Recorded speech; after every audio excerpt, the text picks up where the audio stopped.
Okay, we're happy to be joined now by Arizona State head coach Bobby Hurley and student athletes Marcus Bagley and Kimani Lawrence. We'll open it up to questions now. Please raise your hand. We'll get you a mic. Michelle? Michelle Gardner, Arizona Republic. Coach, we've talked about kind of last year and the chemistry issues and things didn't work out how you wanted them to. Can you tell us if you changed how you went about looking for players for your roster this year when you had to replace so many guys? Well, I think there were a lot of variables that contributed to last year and why things didn't go as planned or as we hoped for. Certainly, we wanted to get a better vibe in the locker room, a more connected group if we could.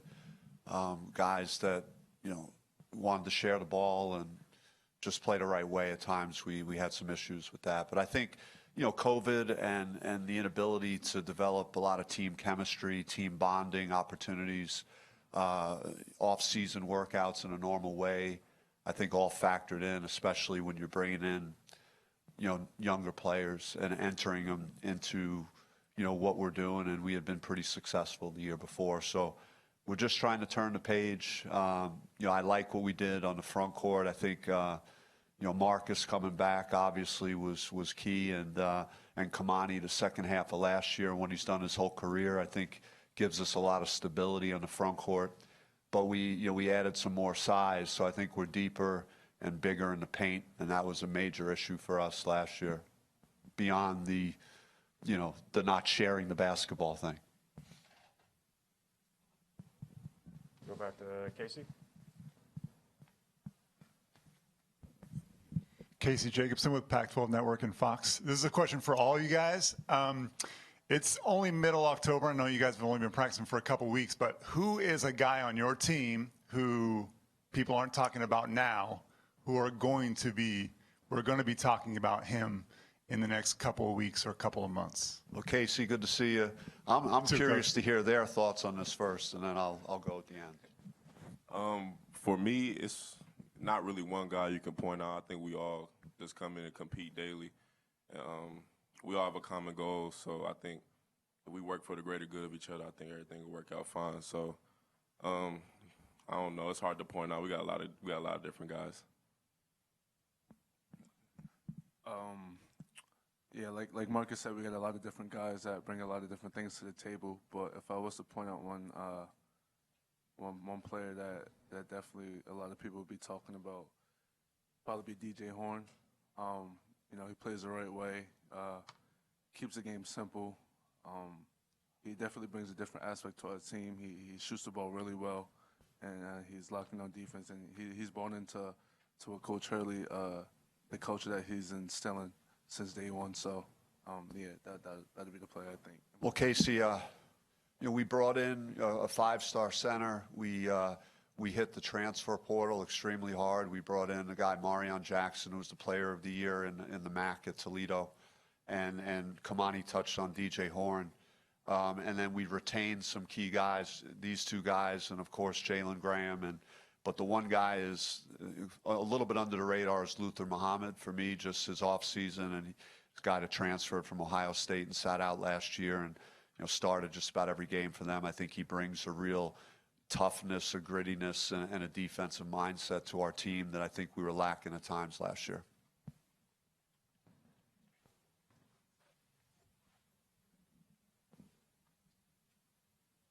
Got any other questions? We got two over here. We'll go to Rocco first.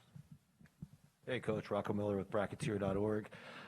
Cover the country nationally, and so I've watched Mo Jackson play a lot at Toledo. I thought he was one of the prizes of the portal, and I cannot believe he's not on either of these all-conference teams. How do you see him fitting in within your program? And then his follow-up question is, last year being in the hundreds in adjusted defense. I know last year at the end of the season you said defense will be a huge focus coming into this year. Can you tell me a little bit about how it's started off here in the summer and practices on how that's coming along defensively? Yeah, first, the defensive piece, I just think we're bigger. We got, more size, better wingspan. Last year, the court appeared to be wide open. We're playing a lot of small guards, and we were able to turn teams over and did a pretty good job of that. But we were not great at getting stops consistently at that end of the floor. I just think our overall size, I'm going to be able to, play Kimani some at the 3 and the 4, and Marcus exclusively at the 3.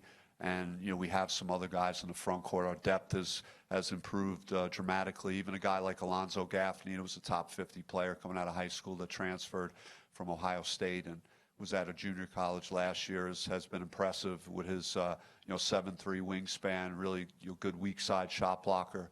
Jalen Graham has done a good job for us. So we think our front court is better, our size is better, and I think that'll improve our defense. As far as Marion is concerned, he's come in and has been a difference maker. He's been vocal in our practices.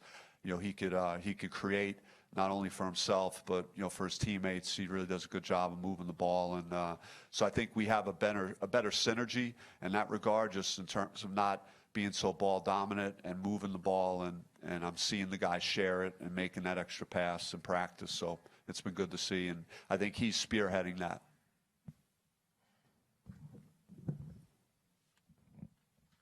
Hello, David Rodish with the State Press. Marcus, when you were going into the transfer portal and going all that, what led you to come back, and what things you were looking at when you were going in, and how did Arizona State keep you? For me, I think coming back to college was a decision based on knowing how much better I could be on and off the court. And as far as the transfer portal, I was just surveying all my options, and at the end of the day, when it was time to make a decision, it was hard to see myself suiting up for anybody else. So coming back, I just felt like it was the right decision. It was just kind of like a gut feeling, and so far it's been good, and I'm excited to get going again and ready to win some games this year. We got a couple of questions over here. We'll go to Matt Freem first, and we'll go to Ben. Well, since I got the mic, Okay, go ahead, Bruce. sorry. Bobby, it's Bruce Pascoe at the Arizona Daily Star. I was just wondering your thoughts on the race, this conference race kind of shaping up with you guys particularly, and a lot of teams bringing in a lot of transfers that are maybe going to shake it up. Well, yeah, I'm really excited for the league overall, just what we accomplished in the NCAA tournament. It's what we've been talking about in head coaches meetings for years, to have that success translate to the NCAA tournament. For our conference, I think the way people are viewing us is different based on that success. So we have some good momentum and hoping to capitalize on that. It's I don't really put a lot of stock into where we're projected to be picked at this time. I just kind of follow my own instincts on what I'm seeing day to day, and I like my group, and I think we're going to be very competitive in the league. But the league is very good. There's teams at the top that bringing their whole team back, that went on huge tournament runs, and other programs that are getting better. So it's an exciting time to be a part of Pac-12. Okay, we'll go to Ben and then Matt. Ben Parker over here. Ben Parker, CardinalSportsReport.com. This is a question for Marcus. I was just kind of curious to know how much of an influence your brother Marvin has been on you in terms of just kind of growing as a player, as a person. How much has that kind of helped you in your basketball career to have an older brother who's kind of gone before you and done it and is already in the league and excelling there? I think it's helped me a lot. A lot of the stuff I'm going through or went through, he's been through all of that. So just having that voice in my ear, and if I have an issue, if I have a question, having that person to go to is always good. And, teaches me a lot about the game, about the next level, what to look forward to, and also about college, and because he played in a great conference, made a deep tournament run. So it's just always good to have that voice, and he guides me through it. Okay. PJ Carlosino, Pac-12 Networks. Bobby, I'm going back to another century, but you anticipated the question I was going to ask. when you played in the ACC and when the Big East had it going for a while, people thought collectively as a conference, I was going to ask you, not being in Indy last year, how much you think that's going to translate the success the conference had and people's perceptions going forward. Could you go into that a little bit more? Yeah, I just think it brought, some more national attention to the Pac-12, and we're not always on at ideal times because of being out west, and so many media and others don't get a chance to watch Pac-12 basketball. I think coaches and players that are in the league know how much talent is in our league and how good the teams are, and I think for us to show that and demonstrate it versus other conferences on that stage now provides an opportunity for us to continue to build on that. And so it was enjoyable to see my colleagues, guys that, I know how hard we fought as coaches just to have a season, how many calls we were on, Zoom calls, just to have that season. And my season and these guys' season was nothing like some of the others that had it in Indy, but I was so happy for the league and for those guys because we'd been through so much to even get the season in. So a part of me was really happy, but there was a part of me saying, like, hey, let's go, get it in gear. We got to get back, to the NCAA tournament. So that's certainly something that we're hoping for this year. What did you and Kimani see? Like, what was it like watching that? And are you really happy, or were you just, tell us probably a bad word, but what was your impression? For me, the teams that made a deep run from the Pac, we was in close games with them, lost some close games to them. So seeing that, it just put it in my mind that, like, man, we were right there.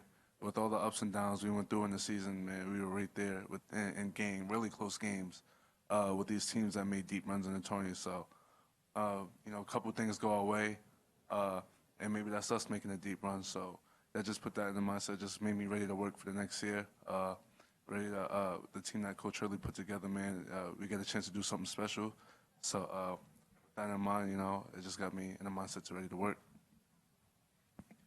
I can, just to piggyback off what he's saying, it's kind of the same thing. Those teams that made it and made a deep run, we were in close games with them, and it's kind of like, oh yeah, that could be us, and eventually we put the work in, we put it together, it will be us. So, yeah, it's all about just going in every day and attacking every day now. We'll go to Kim and then Eldridge.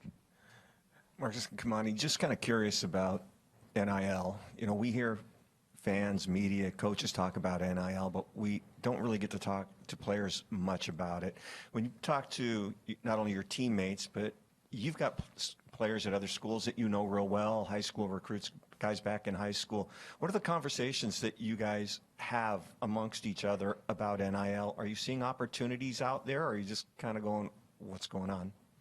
Right now, I'm just kind of going with the flow. I don't really talk much with other players about it, but I feel like it was a step in the right direction. But at the same time, you can't get caught up in that. You got to still stay focused on the bigger goal at hand, and that's winning and getting to the next level. So I think that's the biggest thing for me, just staying focused and locked in the moment. Go to Eldridge. Eldridge Kaz, Pac-12 Network. Bobby, my question for you is, how difficult is it going to be losing both of your primary ball handlers? But also, in your tenure at Arizona State, it seemed like the main guys have been guards, and now look like your best two players are going to be forwards. So how tough of an adjustment is that? I think the success that the guards have had at Arizona State since I've been there was helpful in the offseason to attract some other guys that thought it would be a great opportunity for them. And I talked about Marion Jackson, and this will be his 5th year of college and coming off a Player of the Year season. And Kimani touched on DJ Horn, who's been exciting in workouts. Jay Heath, who's the leading scorer at Boston College. Luther Muhammad. So I think our stability, in the backcourt is pretty good. I think it's actually a strength of ours. But I just think our depth overall and our balance, I think, is going to be a key for us. I think there's scenarios we could have 5, 6 guys in double figures more regularly than we were able to do last year. I think teams were able to load up on certain guys that we had. So I think that we'll be a little bit tougher to defend in some ways because I do think we have good depth and good ability to score from multiple positions. Okay, we have time for one last question. We'll go to Austin in front. Hey, how's it going? Austin Scott with the State Press. This is kind of for Kimani and Marcus, but Bobby, feel free to jump into just kind of looking at the schedule. You guys are going to the Bahamas, playing Baylor. I feel like that's a pretty hard thing not to look at when the schedule comes out. You guys are going to San Diego, obviously traveling around to the different Pac-12 schools. Is there like a certain game that you guys are kind of putting in the back of your head, like when the schedule comes out, you like circling on your calendars, like a cool place to go, or just in terms of maybe a team that you're looking forward to playing? It's kind of looking ahead at the schedule from first glance. Any first impressions with the schedule or games? For me, I'm really looking forward to going to play in the Bahamas. It's a big tournament, and it gives us a chance to really make a name for ourselves, show that what we've been working on all season or off season and stuff. So not a specific game, but that tournament in general is just something I've been looking forward to. For me, I think I was able to play in this game last year, but San Diego State, they got us at home last year, so I'm looking to going in and getting the win there, and also Arizona. I'll just say for me personally, I mean, I was told as we're trying to decide if these tournaments are going forward, the big win for me was the Atlantis still hosting the battle for the Atlantis in the Bahamas, because the other option was South Dakota. So I know the guys certainly preferred option A. So, and nothing against South Dakota, sorry, but you're not the Bahamas. All right. Austin, you got a follow-up or no? No, I answered it pretty well. Okay. All right. That's all the time we have for Arizona State. Thank you for your time. Awesome. Thanks, guys. Best of luck this season.